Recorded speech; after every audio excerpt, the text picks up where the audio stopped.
My dad drained my college fund to support his secret family, then told me, "You'll figure it out." I worked 3 jobs, paid for college myself, and bought mom a house. When he showed up, demanding I pay for his daughter's tuition, I kicked them out without a second thought. Hey, Reddit! My dad bailed, stole my future, replaced us with a whole secret family, and thought I'd just roll over. Nah, I built my life from scratch, took care of my mom, and cut them off clean. But they weren't done trying to crawl back into the picture. Before we get into that mess, here's how it all started. My name is Nolan Lucas, I'm 16 in this part of the story, and back then my whole world was pretty simple. School, helping my mom, and trying not to set off my dad. My mom, Talia, worked part-time at a clinic. My dad, Bennett, owned a small contracting business and acted like that made him king of the house. I didn't have a job yet, just chores, homework, and trying to stay out of the way when Bennett came home in a mood. That's the setup. Sunday morning changed everything. Mom flipped chocolate pancakes, humming like she could hold the house together. Bennett's chair was empty again. Another weekend of running errands. The same, got things to handle, no details. Looking back, the flags were bright. Colder voice, clipped answers, phone guarded face down, nights stretching later. He'd drop his keys and disappear to the bedroom or straight back out, never asking about school or mom. The house felt like a stop to him, not a home. But at 16, you don't always connect the dots. You just feel the distance and pretend it'll snap back together. Mom slid a plate toward me and forced a small smile. Eat before it gets cold. She looked tired. Not normal tired, worn down at the edges. But she always tried to act fine around me. Then the doorbell rang. I actually assumed Bennett forgot his keys again. So I got up without thinking. When I opened the door, it wasn't him. It was a process server holding a tablet and a thick envelope. "Delivery for Talia Lucas," he said. My stomach dipped a little, no reason why. I called her over. She wiped her hands on her apron, still smelling like chocolate and warm batter, and signed. She thanked the guy like she always did. She opened the envelope right there at the table, and everything inside her just collapsed. I'd never seen my mother fall apart like that. She didn't cry cute or quiet. Her whole body shook. Her hand holding the papers dropped to the table. She sank into Bennett's empty chair, like her knees couldn't hold her. Her breathing turned uneven. She covered her mouth like the sound she was trying to hold back was too big to let out. "Nolan," she whispered. But then nothing came out after that. She just stared at the papers like they were something poisonous. I walked around the table and saw the first page. Petition for dissolution of marriage. It didn't even look real. Not for a second. Not when she started crying. Not when I touched the papers. Not when I read Bennett's signature at the bottom, like he'd signed off on a delivery. Mom, what?" She shook her head, unable to talk, tears slipping nonstop. The pancakes on the stove were burning, and she didn't even turn around. She had suspected he was cheating, maybe. She had suspected distance. But this? She had no clue he'd gone this far. This secretly. No clue he had a whole other life forming behind our backs. She was discovering the truth in real time, and it broke her in a way I didn't know a person could break. I grabbed my phone to call Bennett. I didn't know what else to do, and right then it buzzed with a text from him. "Sorry you had to find out that way. I'll explain later." That was it. No emotion, no apology that meant anything. Just a message like he was rescheduling a dentist appointment. I looked at my mom, shaking so hard she could barely breathe, and something inside me shifted. It wasn't confusion anymore. It wasn't even fear. It was the first moment I understood that Bennett didn't see us as people. Just loose ends he needed to cut clean. This wasn't sudden. This wasn't a mistake. He had planned his exit step by step while still eating the food my mom cooked and acting like we were in his way. And sitting there in that kitchen, I realized he didn't care who he crushed to get free. That was the morning I stopped viewing Bennett Lucas as my father. That was the morning I learned what betrayal actually looks like up close. The week after the papers arrived felt like someone turned the sound off in the house. Mom moved around like she was on autopilot, doing dishes, folding laundry, staring at nothing for long stretches. She talked only when she had to, mostly short sentences. I tried helping any way I could, but most of the time she didn't seem to notice anything around her. 3 days in, I walked into the living room and found her sitting on the couch with her phone pressed to her ear. The coffee table was covered in papers, forms, envelopes, things with legal stamps on them. She was talking to a lawyer, but the look on her face made it clear she barely understood a thing he was saying. I don't know what that means," she said, rubbing her forehead. A proposed division of assets? Does that mean he already—" She stopped, eyes shining but refusing to cry again. I sat next to her, listening to her voice crack every few words. She thanked the lawyer, hung up, and let the phone rest in her lap like it weighed too much. "I'm trying," she whispered, mostly to herself. "I'm trying to keep up." Another envelope came the next morning. Same kind of official print, same thick packet. Our county moved fast on the calendar, but never granted temporary orders, so dates landed while we were still catching our breath. I brought it inside, and when she saw it, her shoulders dropped. She didn't even open it right away. She just sat with it resting on her knees, staring at the flap like it might bite. "Can you sit with me?" she finally said. So I did. She opened it and more forms spilled out. Requests for mediation, information about finances, dates she needed to confirm. She scanned the lines slowly, lips moving like she was trying to translate it word by word. Every few minutes she asked me what something meant, like I had any idea, but she needed someone there, so I stayed. Later that afternoon, we logged into the bank accounts together. I wasn't expecting good news, but I wasn't prepared for what we saw. My college fund, gone. It was a parent-owned education account in his name, so he could empty it and the bank wouldn't even speak to me. Not low, not touched, empty. We still had view access through the old household login, enough to watch the zeros sit there, not enough to touch anything. Mom covered her mouth and leaned forward like someone punched her.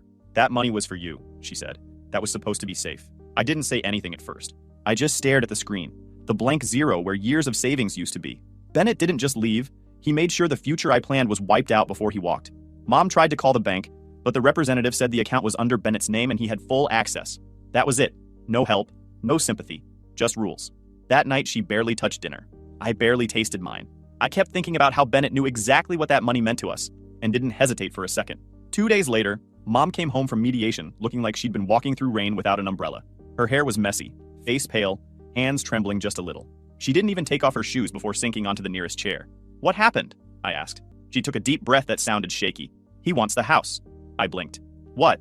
He left. Why would he? He said, she interrupted softly, that he paid for it. So it's his. The deed has both our names, but he's waving bank statements like a flag. The mediator said our state uses equitable division, not an automatic equal split, so a judge could order a sale and divide whatever's left. She didn't yell. She didn't cry. She just sat there staring at the floor like she was trying to understand how someone could go from sharing a life to taking everything on the way out. He already took your college fund, she said, voice thin. Now he wants this too. He wants everything. For the first time since this whole thing started, she looked genuinely scared. Not because of money, because it felt like he was unmaking our life piece by piece. That was when something in me snapped clean. It wasn't sadness. It wasn't shock anymore. It was anger, sharp and steady. He didn't just want to leave us. He wanted to erase us. Mom put a hand on her forehead and tried to breathe evenly. I don't know what he's doing, Nolan. I don't understand why he's trying to take everything. I stood up, paced once, then grabbed my jacket. Nolan, Mom asked quietly. Where are you going? To talk to him, I said. Face to face, I'm done getting everything secondhand through paperwork. She didn't try to stop me. She just watched me with tired, heavy eyes and nodded once. That was the moment I decided I wasn't letting Bennett rewrite our lives without looking me in the eye first. I texted Bennett asking to meet. He replied in minutes like he'd been waiting. Afternoon. Coffee place on 7th. Short. No emotion. Typical. When I got there, I spotted him immediately. But he wasn't alone. He sat at a corner table with a woman my mom's age, sharp haircut, expensive coat, polished expression, and next to her was a girl, maybe 12, legs crossed, tapping on her phone like she owned the place. They looked like a family on a magazine cover, a family that had practiced being seen together. For a second, I thought I had the wrong table. But then Bennett looked up, and the girl glanced at him, then at me, and smirked like she already had an opinion. He waved me over without standing. Nolan, sit. I sat, staring at the girl, then the woman. Bennett noticed and said, totally casual, this is Corinne, my wife, and this is Vesper, your half-sister. The words hit hard. Not because of the title, sister, but because of the math. She was 12, which meant this family didn't start when he left. It started while he was still living with us. More than a decade of lies. Corinne gave me a smile that didn't reach her eyes. Nice to finally meet you, Nolan. I've heard a lot. Vesper didn't smile at all. He looks older in his pictures, she muttered, not even whispering. Bennett ignored the jab. He leaned back like we were discussing normal things. Your mom told you what's happening. Yeah, I said. She also told me you're trying to take the house. He shrugged. I paid for it. It's mine. That's not complicated. He meant he covered more of the payments. Not that the deed was only in his name. I stared at him. You left. You drained my college fund. And now you're taking the house? Don't get dramatic, he said, rolling his eyes. You'll be fine. You're 16. You bounce back. I had to make choices. He paused and gestured toward Corin and Vesper. For my family. Corin cut in smoothly. Nolan, you have to understand. Your dad didn't do anything to hurt you. He was doing what was necessary. Life isn't always fair, but he had responsibilities. I felt my jaw tighten. He had responsibilities with us. With Mom. Corinne gave a small, pitying laugh. Your mother knew things weren't working for years. It's not fair to blame Bennett for wanting stability. Stability. Right. A whole other family behind our backs. Vesper glanced up from her phone. Are you seriously mad about money? He didn't owe you anything. Kids should figure out their own stuff. I looked at her, stunned. You're 12, she shrugged. And? Doesn't make me wrong. Bennett didn't correct her. He didn't even blink. I turned to him. You took the money I was supposed to use for college. It was in my name anyway, he said, completely flat. You're acting like I stole from you. Be grateful I put anything aside in the first place. You're a man. Deal with it. I felt heat rise in my face. Not embarrassment. Anger. The kind that doesn't explode. It just builds until your chest feels tight. Corinne leaned forward like she was offering wise advice. You have to stop blaming him. Families evolve. People move on. It's better this way. For who? I asked. For everyone, she said, like it was solved. Vesper chimed in again, louder this time. Honestly, this is embarrassing. He tried to talk to you and you're sitting here acting like you're the only person who matters. My mom doesn't make scenes. Maybe take notes. Corinne gave her a proud nod instead of stopping her. Bennett looked at his watch. This is going nowhere. Nolan, you need to accept reality. I made my decision. You and your mother will adjust. Adjust. Like we were rearranging furniture, not watching our life get ripped apart. Something snapped in me. Not loud, not messy, just final. I pushed my chair back. This was a mistake. Bennett sighed like I inconvenienced him. Grow up, Corinne added. Try being grateful. At least he's being honest with you now. Vesper smirked. Bye, I guess. I walked out without responding. I didn't look back once. Outside, the air felt colder than it should have. I took out my phone, texted Mom that I was on my way home. When I got home after the meeting, Mom was sitting at the table with a cup of tea she hadn't touched. She looked up when she heard the door, hopeful for a second, like maybe things turned out better than she imagined. I didn't drag it out. They were there, I said. All of them. Her face fell instantly. I told her everything. How long the other family had been around, how Bennett shrugged off the savings, how Corinne defended him like we were strangers causing trouble, how Vesper talked like she'd known me her whole life and decided she hated me. Mom pressed her lips together and tried to nod like she could handle it, but her eyes filled fast. She put a hand over her face and shook her head, crying quietly. I didn't know, she whispered. I swear I didn't know he had another family. I sat with her. She kept apologizing even though she wasn't the one who did anything wrong.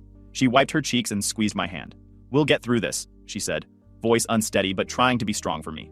Later that night, I sat on my bed, staring at the cost of my dream school on the laptop screen. The number felt unreal, like something meant for other people. Not kids whose dads emptied their accounts and walked out. Nobody was coming to cover it. Nobody was stepping in. It was on me. So the grind started. I spent the next months filling out every scholarship application I could find. Local ones, national ones, tiny ones with odd essay questions. After school, I stocked shelves at a small hardware store. On weekends, I helped a neighbor with landscaping just to earn a little extra. I saved every dollar. The divorce finalized the spring I turned 18. They scheduled everything quick and denied everything that might steady us. No temporary support the whole time. Bennett didn't show up to the last court date. He didn't need to. He already got what he wanted. The house had to be sold. The judge said the title being in both names didn't end the argument.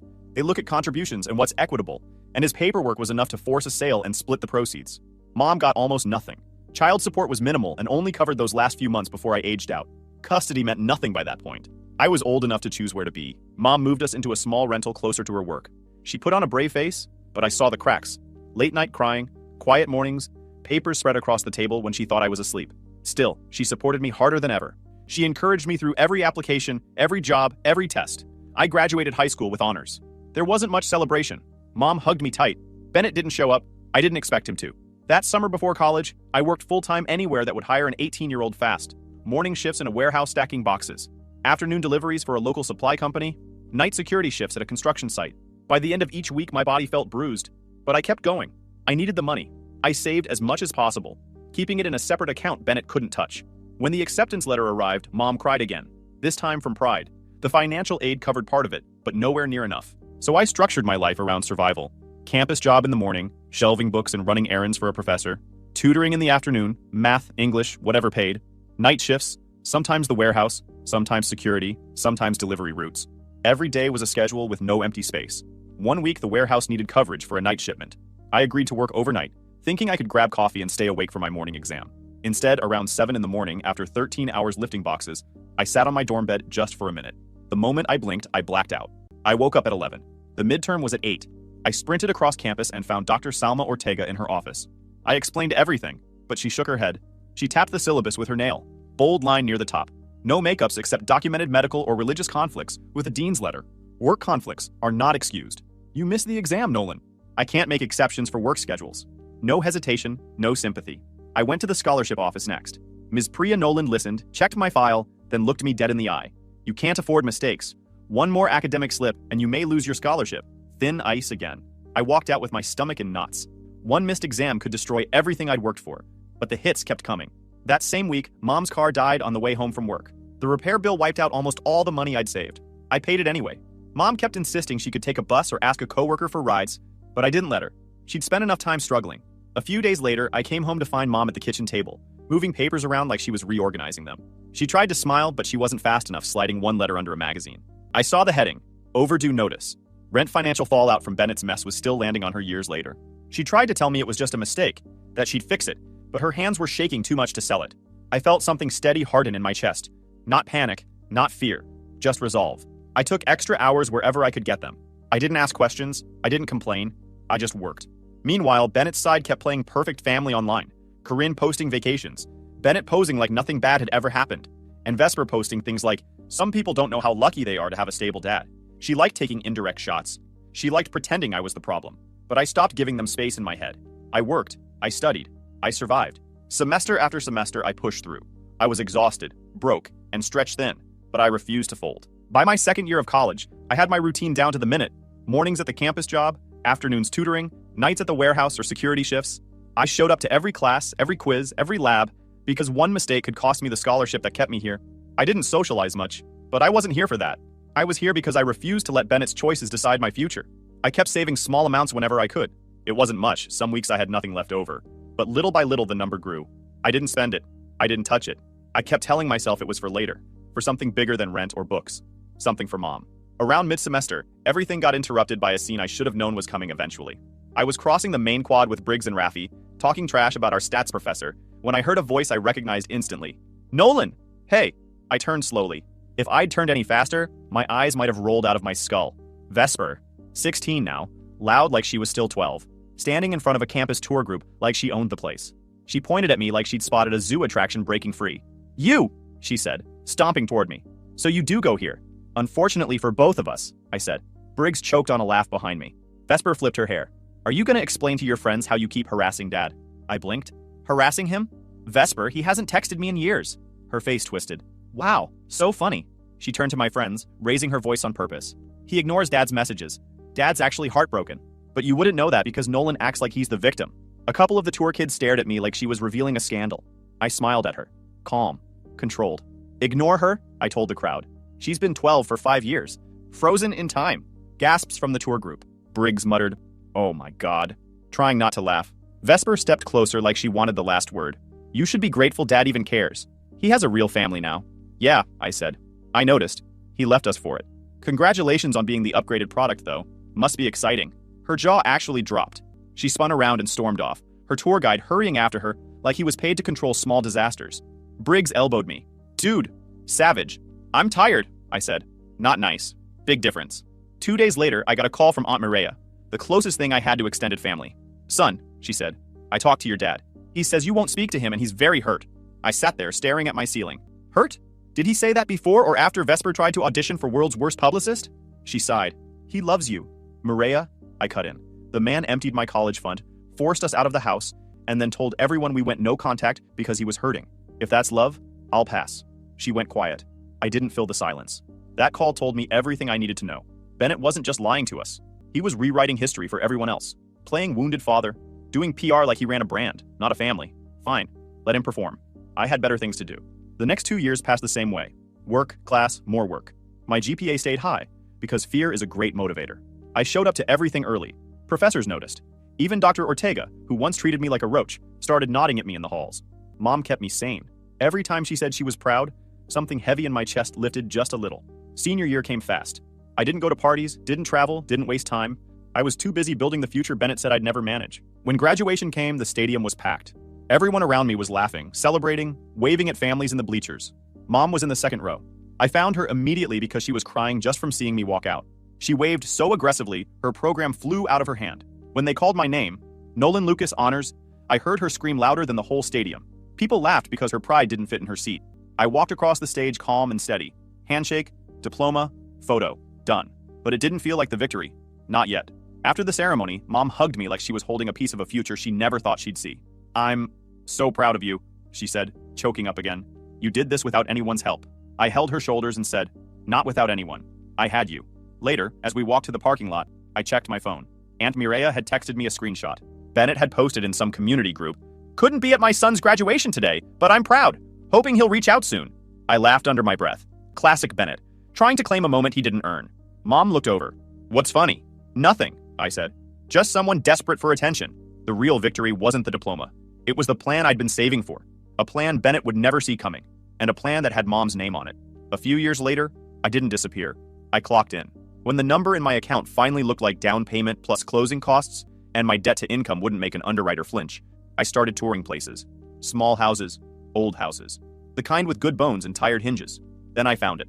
A quiet little place on a dead-end street with a porch big enough for 2 chairs and a backyard my mom could plant in.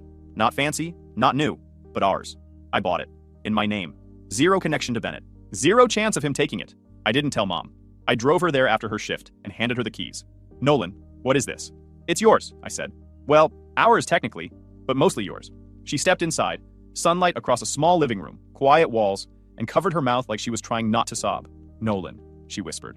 I don't deserve this. I laughed. Mom, you deserve 10 of these. I'm just starting with 1. She cried the right kind of crying. Relief, not collapse. We walked the rooms like kids, opening every cabinet even when we'd already seen it. For the first time in years, I felt peace.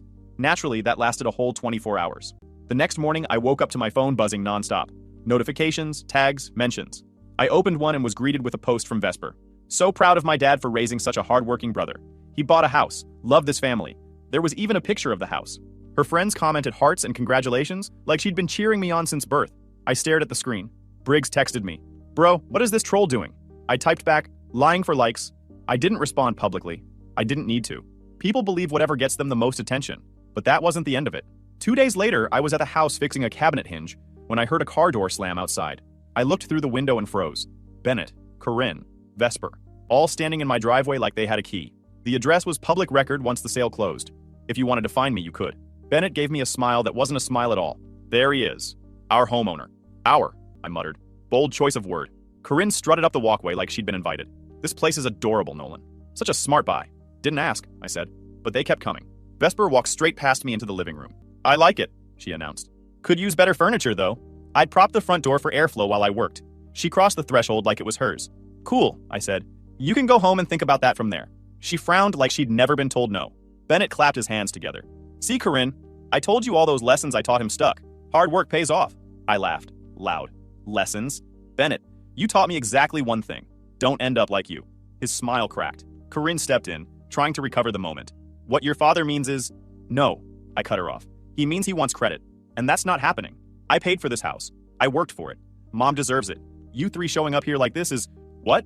A photo op? Bennett's jaw tightened. We're trying to celebrate you, son. Don't call me that, I said. And you don't get to celebrate anything. You didn't help. You didn't support. You didn't show up for anything except your own ego. Vesper crossed her arms. Dad just wants to be proud of you. Then he can do it from his driveway, I said, far away from mine. Corinne's expression soured. We're family, Nolan. Incorrect, I said. You're visitors. Uninvited ones. I opened the door wide and stepped aside. Time to go. Bennett stared at me like he couldn't believe I wasn't folding. Like the sun he walked out on was supposed to melt just because he showed up. When none of them moved, I added, either you walk out or I escort you out. Your choice. That did it. Corinne grabbed Vesper's arm. Come on, let's leave. Bennett lingered a second, eyes scanning the house like he still wanted to claim it. You're being ridiculous, Nolan. And you're trespassing, I said. He left. They drove off without another word. Mom came home an hour later, found me tightening a loose handrail and said, everything okay? Yeah, I said. Just handled something. But inside I knew. They weren't done trying. Not even close. After I kicked them off the property, I expected at least a few weeks of peace. I should have known better. People like Bennett don't handle being told no, especially not by the kid they spent years pretending didn't exist. The first sign of trouble came 3 days later. He called me 3 times. Left a voicemail on the 4th. Nolan, we need to talk. I want to fix things between us. I listened to the message twice, mostly because I was trying to figure out if he was joking or delusional. His voice sounded practiced, like he'd rehearsed it in the mirror to make sure he hit the right emotional beats. He didn't say, sorry. He didn't mention Mom. He didn't acknowledge anything he did. He just wanted to fix things. Translation, now that I look successful, he wants to be included in the picture. I deleted the voicemail. That same evening, Mom answered a call in the kitchen. I heard her voice go tight. When I walked in, she held the phone away from her ear and mouthed, Corinne. I raised a brow. Mom shook her head, but kept listening. Corinne was crying. Loudly. Dramatically. The kind of crying you do when you want to make sure everyone in the room hears it. I don't know what to do anymore, Corinne sobbed. Bennett is devastated. He's not eating. He just sits there, saying Nolan hates him. Mom kept her voice calm. Corinne, after everything that happened, we're trying, Talia, she cried. Why is Nolan being so cruel? He has everything now, and all Bennett wants is a relationship.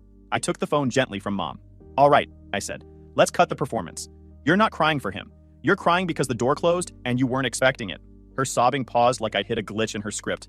I don't understand why you're doing this. You understand fine, I said. You came here uninvited. You tried to take credit. You tried to guilt my mom. That didn't work, so now you're calling her crying. Cute strategy. Doesn't work on me. She sniffed hard. You're breaking this family. Which family? I said. Because you three sure as hell aren't part of mine.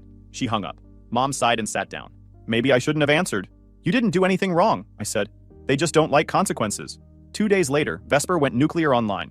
She posted a long rant, full paragraph mode, dramatic as a school play. Some people don't appreciate the father who raised them. Some people throw away family for money. My dad is hurting and his son doesn't care. I hope he sees how selfish he's being before it's too late. With pictures of her and Bennett on some beach vacation, captioned to look like he was heartbroken and fragile. Comments poured in. Your brother sounds awful. You two deserve better. Stay strong, Queen. I read the post once. Briggs read it twice and then said, Bro, she's like a villain in a teen drama. But worse. I didn't reply to her. Not publicly, not privately, because people who create their own drama don't deserve an audience. The next move was predictable. Vesper showed up. Again. I was unloading a box from my truck when I saw her walking down the driveway like she lived there. She didn't knock. She didn't hesitate. She marched right up to me. I can't believe you're doing this to Dad, she said immediately. You're ruining everything. I didn't answer. I just stared at her until she shifted uncomfortably. She tried again. He cries at night. You know that? He says he doesn't know what he did wrong. I snorted. He probably means what he got caught doing wrong. Her jaw tightened. Stop pretending you're better than us. I don't have to pretend, I said. She looked stunned, like nobody had ever pushed back at her. Dad wants this family together. You're the only one refusing? I leaned on the truck and crossed my arms. Vesper, listen carefully. You don't get to talk at me like I abandoned anyone. I was 16 when he bailed. He drained my future. He tried to take our house. And you want to blame me for not hugging him on command? You're breaking the family, she repeated, frustrated. That man broke the family 12 years before I even knew it existed. She clenched her fists. If you cared about us, there's the problem. I cut her off. I don't. And I don't have to. Her eyes narrowed. So this is it? You're just shutting everyone out? Not everyone, I said. Just the people who think disappearing for years is fine, but showing up for the photo op makes them family. Before she could fire back, a car pulled up. Bennett stepped out with that irritated face he always wore when things weren't going his way. He walked toward us with forced calm. Nolan, he said, we need to talk. We really don't, I replied. He exhaled sharply. Look, I didn't want to bring this up, but things are tough right now. Work is slow, clients aren't paying, your sister's tuition shortfall. There it was. The truth hidden behind all the guilt trips. Money. Vesper's about 21 now. Of course, this suddenly matters. Let me guess, I said. You want me to pay for Vesper's college? He hesitated, then nodded slightly. Just until things pick back up. You're doing well now. It would mean a lot. I laughed. Not loud. Just enough for him to hear the disbelief. You came here begging, I said. After everything you did, you really thought I'd bankroll your new family. He stiffened. Don't talk about them like that. What other phrase should I use? The people you built a secret life with while my mom cooked you breakfast. Want me to be polite about it? Corinne stepped out of the car then, trying to pull her calm face together. Nolan, please. No. I pointed toward the street. All of you. Out. Vesper glared. Bennett gritted his teeth. Corinne tried to speak again, but I cut her off. You don't get to vanish for years and walk in when it's convenient. Not here. Not again. Bennett muttered. I always knew you'd be ungrateful. And I always knew you'd need something from me one day, I said. Now you know the answer. I opened the gate and pointed outward. Leave. Now. They left. Angry, embarrassed, muttering under their breath. Vesper shot me one last glare, like she wished she could set the house on fire with her mind. When the car disappeared down the street, I walked back inside. Mom was in the kitchen, unpacking groceries. She looked up at me, worried. Everything okay? I nodded. Handled. She smiled, slow and relieved. Good. Let's make dinner. In the quiet of our new home, with no voices yelling, no guilt calls, no fake tears, I finally felt it. We were free.